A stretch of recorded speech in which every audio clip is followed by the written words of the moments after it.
The ocean is relentless. 30-foot waves and winds gusting up to 70 miles per hour.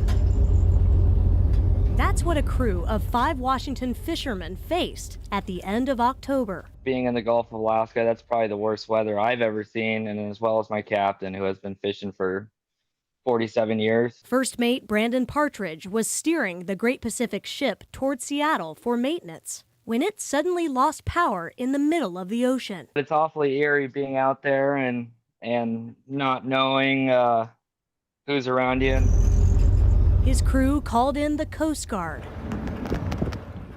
drifting for 28 hours until they finally spotted the rescue ship in the distance.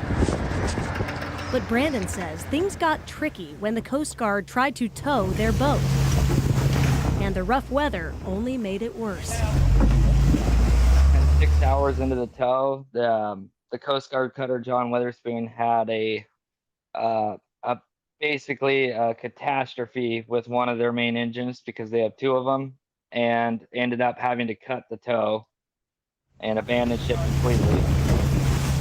Rescuers left the Great Pacific behind and got all 5 crew members safely to Yakutat, a tiny town on Alaska's southern coast, about 24 hours later.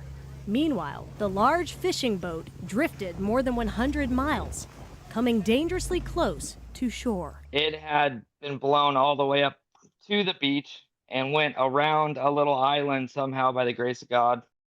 It really is amazing that nobody was hurt. The crew figured out a broken drive shaft is what caused it to lose power. The Great Pacific is getting worked on right now. Madeline Carter, King 5 News.